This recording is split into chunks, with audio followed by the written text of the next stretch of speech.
Oi, Eduardo, boa tarde, Débora, Boa boa tarde, tarde. Fábio. Boa tarde. Realmente é uma semana de boas notícias, Eduardo, e a gente tem que se alegrar por isso, né? Eu sei que a Juliana já deve ter falado sobre o bom resultado da taxa de desemprego, né, que caiu mais do que todo mundo esperava, né, embora os números ainda sejam elevados, mas o emprego formal se elevou, a taxa de desemprego caiu, ainda de dois dígitos, mas caiu e caiu bem. E como você mencionou, também se espera que na divulgação do PIB do primeiro trimestre, o número seja positivo e maior do que se esperava, né? Porque realmente, especialmente nos primeiros meses do ano, os resultados foram melhores. Ah, Ontem divulgou-se expectativas de mais de uma centena de instituições e a mediana do que é esperado é um crescimento no primeiro trimestre de 1,4. Vamos ver o que vai acontecer, mas seguramente será positivo, porque está melhor. Aí cabe perguntar por que ele foi positivo. Eu acho que são três razões mais importantes. A primeira, vocês já mencionaram inúmeras vezes na programação, né? A redução das dificuldades com a Covid fez com que as pessoas pudessem se movimentar mais e, com isso, o setor de serviços, que é o maior da economia brasileira, melhorou o seu desempenho. Pegou inclusive um pedaço do fim do verão, né, com viagens e outras coisas. A segunda coisa foi que o governo antecipou vários recebimentos, receitas extras para as pessoas que só viriam no segundo semestre, tipo o 13º da Previdência, abriu a possibilidade de sacar R$ 1.000 do FGTS e isso põe dinheiro no bolso. E, por fim, estados, prefeituras e municípios, em ano eleitoral, como sempre acontece, estão gastando mais e gastando bem, né? Tudo isso levou a esta melhora, Eduardo. Mas, Agora, como você já... é isso que eu ia te perguntar, 2023.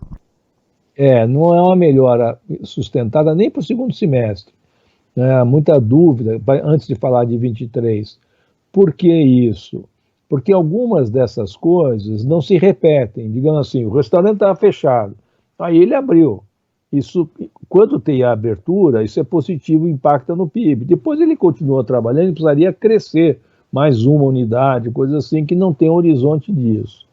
Segundo, muitos desses gastos são uma vez só, né? O 13º pago no fim do ano agora é um só, né?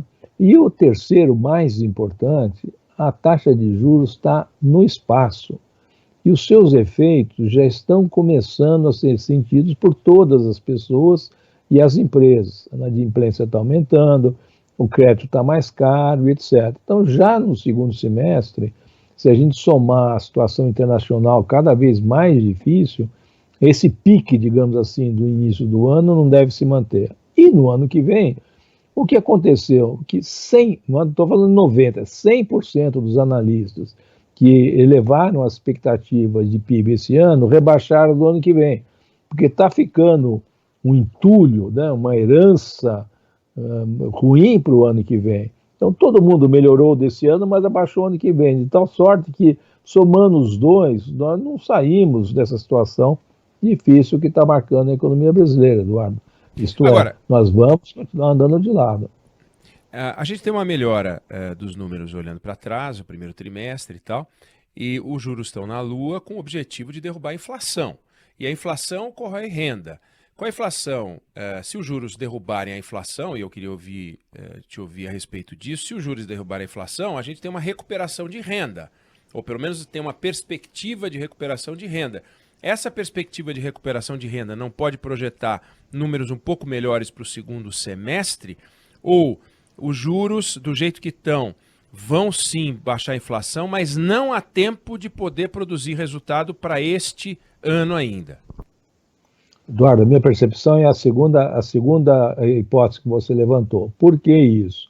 Né? Porque realmente os juros muito altos tendem a derrubar a inflação, mas a derrubam porque as empresas diminuem a atividade, muita gente diminui o quadro, né? Então você deixa de perder muito, mas não necessariamente ganha, né? O mercado de trabalho continua muito, Você veja, voltando aqui ao que foi divulgado hoje, né, que foi um bom resultado.